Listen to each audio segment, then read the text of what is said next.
ధరణి ద్వారా చాలా మంది రైతులకు నష్టం జరిగిందని, అలాంటి తప్పు జరగవద్దనే భూభారతి తీసుకువచ్చామని మంత్రి పొన్నం ప్రభాకర్ చెప్పారు.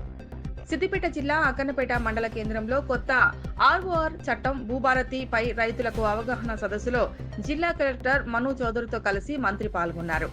రైతులకు భూభారతిపై ఉన్న అనుమానాలను అధికారులు నివృత్తి చేశారు. అనంతరం మంత్రి మాట్లాడారు. భూమి అంటేనే ఆత్మ గౌరవమని, అలాంటి భూమి వివాదాల్లో ఉండటం తదితర అంశాల పరిష్కారానికి ఈ చట్టం ఉపయోగపడుతుందన్నారు. ధరణి పేరు మీద 30 లక్షల మంది సమస్య ఉందని పిటిషన్ పెట్టుకున్నారని, ఆ సమస్యల పరిష్కారానికి రికార్డులు ఉండేలా భూభారతి పరిష్కార మార్గంగా ఉంటుందన్నారు. 30 సంవత్సరాల క్రితం అమ్మిన భూమి ధరణిలో మళ్లీ పాత యజమాని పేరు వచ్చిందని, అందువల్లే పంచాయతీలు గొడవలు అయ్యాయన్నారు. అందరికీ అనుకూలంగా ఉండే భూభారతి చట్టం తీసుకువచ్చిందన్నారు. ప్రభుత్వం రాష్ట్ర వ్యాప్తంగా అన్ని గ్రామాల్లో అవగాహన సదస్సులు నిర్వహిస్తున్నామని చెప్పారు. సదస్సు దృష్టికి తీసుకొచ్చారని పేర్కొన్నారు. భూములపై అవగాహన ఉన్నవారి సలహాలు, సూచనలు కూడా స్వీకరిస్తామన్నారు.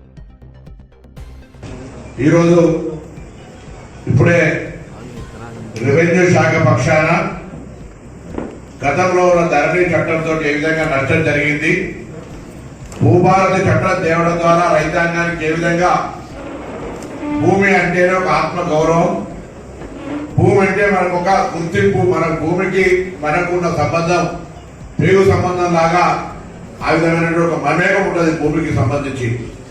అటువంటి భూమి వివాదాల్లో పడి పరస్పరంగా ఘర్షణ పడుతూ మనం దానికి యజమాని అయినప్పటికీ సరి అయినటువంటి పత్రాలు లేక ఆ సమస్యను పరిష్కరించమని పోతే పరిష్కరించడానికి వాళ్ళకి అధికారాలు లేక వాళ్ళ పట్ల కూడా అపోహ పెరిగి ఇది చాలా ఇబ్బందికరమైనటువంటి. అసలు ధరణిలో ఏం సమస్యలు ఎందుకు 30-40 లక్షల మంది రైతులు ఈ రాష్ట్రంలో ధరణి పేరు మీద నా భూమికి సమస్య ఏర్పడాలి పిటిషన్ పెట్టుకునే అవసరం ఏమొచ్చింది, వచ్చినాయో తీసుకొని వాటన్నింటికి పరిష్కారం చూపెట్టి భూమి గుర్తింపు ఉండాలి, రికార్డు రాయాలి, రికార్డు అడిగితే ఇచ్చినట్టు ఉండేటట్టుగా భూభారతి చట్టం తీసుకొచ్చి దాంతో మనకు భూమి పరిస్థితి మారాలని ప్రభుత్వం ఇవ్వాలి. మీ అందరికి అనుకూలంగా ఉండే భూభారతి చట్టాన్ని తీసుకొచ్చి నేను మాట్లాడాక మీరు అందుకే మళ్ళా మన ప్రభుత్వము